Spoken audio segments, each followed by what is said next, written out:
Keith Urban, From Broken Dreams to Beautiful Music. The bright stage lights hit Keith Urban. He stood alone with his old guitar. Thousands of people were cheering for him. But tonight, something was different. His voice shook when he started singing. Everyone could hear it. This wasn't just a country star singing. This was a man sharing his real feelings. The boy who found music. Keith was born in a small town in Australia. His family didn't have much money. His dad sold things from a truck. His mom worked hard to put food on the table. They moved around a lot looking for work. Life at home was tough. Sometimes his parents would fight. Little Keith would hide with a small radio, listening to country music. Those songs made him feel safe. The music spoke about hard times and hope. It told him things could get better. When Keith was 6, he got a ukulele. At 8, his dad bought him a used guitar from a pawn shop. It wasn't perfect, but Keith loved it. He played every day until his fingers hurt. Music became his best friend. School days. School was hard for Keith. Other kids made fun of his long hair and old clothes. He was shy and quiet, but he didn't fight back. He just went home and played his guitar louder. When he couldn't find the right words to say, his guitar spoke for him. Every time I played music, Keith said later, I felt like I was somebody special. The dream begins. By age 12, Keith was playing in small bars. He was so small he had to stand on a box so people could see him. He sang songs about grown-up problems even though he was just a kid.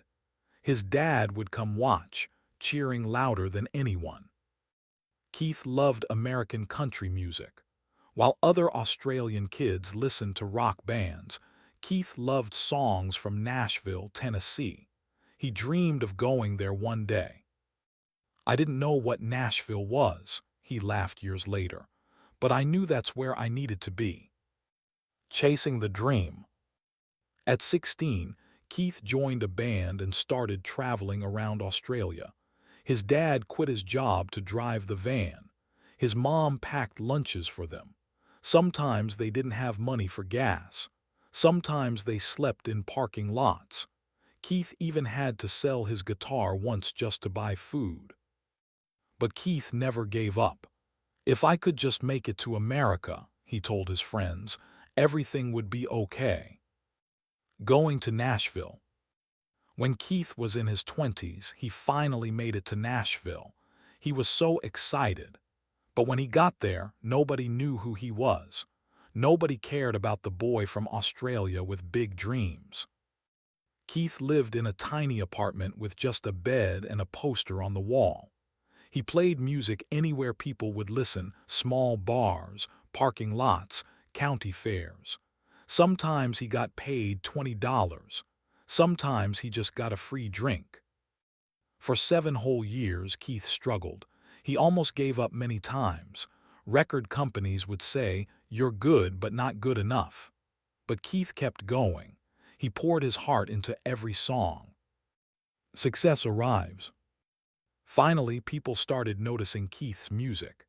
In 1999, his first solo album came out. Songs like "But for the Grace of God" touched people's hearts. Suddenly, Keith Urban was famous. He was on TV, winning awards and playing sold-out concerts. The boy who once sang in bars for coins was now a star. Finding love. In 2005, Keith met Nicole Kidman, a famous movie actress. They were both from Australia. When their eyes met, it was like magic. Nicole had just ended a difficult marriage. Keith was becoming more famous but felt lonely inside. "I remember thinking she was way too good for me," Keith said. "But then she smiled and I forgot how to breathe." They fell in love fast. In 2006, they got married in a beautiful ceremony in Sydney. Everyone called them the perfect couple, the movie star and the country singer. The hard times. But Keith had a secret problem. Sometimes when life got hard, he would drink too much alcohol. It made him forget his problems for a while, but it also hurt the people he loved. A few months after the wedding, Nicole noticed Keith was struggling. One night she said softly, "You're losing yourself again." Keith knew she was right. He checked into a place that helps people stop drinking. Nicole didn't leave him. She stood by his side, showing him that real love means helping someone get better. "Her faith saved my life," Keith said later. The battle continues. Keith got better and made more beautiful music. He and Nicole had two daughters, Sunday Rose and Faith Margaret. For a while, everything seemed perfect. But healing isn't easy. Keith still felt guilty about the mistakes he made. Even though Nicole forgave him, he had a hard time forgiving himself. Sometimes the pressure of being famous made everything harder. Learning to love himself. As Keith got older, he realized something important. I couldn't love Nicole the right way when I didn't love myself. This was a hard truth. Nicole had saved his life many times, but Keith had to learn to save himself too.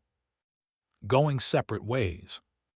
In 2023, after many years together, Keith and Nicole decided to live apart. It wasn't because they stopped loving each other. Sometimes two people can love each other but still need to go different paths. There was no big fight, no drama, just two people who tried their best. Keith explained it simply. "Everyone thinks I left Nicole, but really, I left the version of me that couldn't love her right." Finding peace.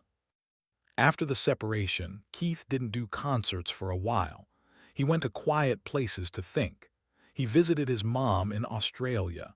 He walked the same roads he walked as a little boy. He wrote songs in peaceful silence.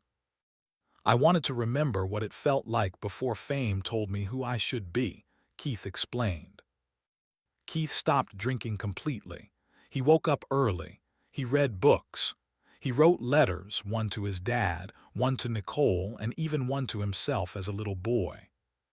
In one letter he wrote, "You thought music would save you. It did, but it asked for everything in return." Making new music. Keith started recording music again, but this time it was different. He wasn't trying to be perfect or famous. He was just being honest. His new album was called Grace. Every song told a true story from his life. One song said, "You loved the fire, but I was the smoke. You built a home, but I stayed broke. You held the light, I turned away. But I see it now in your golden day." When people asked if the song was about Nicole, Keith smiled. "Every song is about Nicole, even the ones that aren't." Someone asked, "Do you regret losing her?" Keith thought for a moment. "No, because to lose someone like her means I had her once, and that's enough to fill a lifetime." Helping others. Keith started using his fame to help other people who struggled like he did. He created a program to help musicians dealing with addiction and sadness. He visited hospitals and talked to young people who felt lost, just like he once did. "You can't save someone with advice," Keith said. "You save them by standing beside them in the dark until they see the light." Performing again. When Keith finally returned to the stage, everything was different. No fancy lights or big productions, just Keith and his guitar. The crowd went silent listening. He wasn't trying to impress anyone anymore. He was just sharing his heart. He told the audience, "I used to think music was my escape. Turns out it was the way back home." People didn't just cheer. They listened. Some cried. Because Keith wasn't just entertaining them, he was showing them it's okay to be human and make mistakes. The important lesson. Keith learned that being perfect isn't what matters. What matters is being honest, trying your best, and not giving up when things get hard. Grace isn't forgiveness, Keith said. It's when you finally stop punishing yourself for being human. Still going strong. Now Keith lives on a small ranch in Australia near the ocean. He spends mornings drinking coffee and listening to the waves. He writes songs under trees. His daughters visit and fill his house with laughter. Sometimes Nicole visits too. They're still friends who care about each other. One evening, sitting by a fire with friends, someone asked if he missed being super famous. Keith thought for a moment, then smiled. You don't miss the storm when you finally learn to love the rain. What Keith wants us to remember. Keith doesn't want to be remembered just as a famous singer. He wants to be remembered as someone who fell down, got back up, and kept singing. His story teaches us: never give up on your dreams, even when things are really hard. It's okay to ask for help when you're struggling. Mistakes don't define you. What matters is what you learn from them. Love yourself first before you can truly love others. Being honest is braver than pretending to be perfect. Every ending is also a new beginning. The final song. Keith still plays his guitar under the stars, the same stars that watched him as a little boy in Australia. And when he plays, the music reminds everyone that broken things can still be beautiful. As Keith says, if this is the end, I won't be afraid, because every ending sings the song I made. The message: life will knock you down sometimes. You'll make mistakes. You'll feel lost. But like Keith Urban, you can always get back up, learn from your struggles, and create something beautiful. Never stop trying. Never stop believing in yourself. And never stop singing your own song.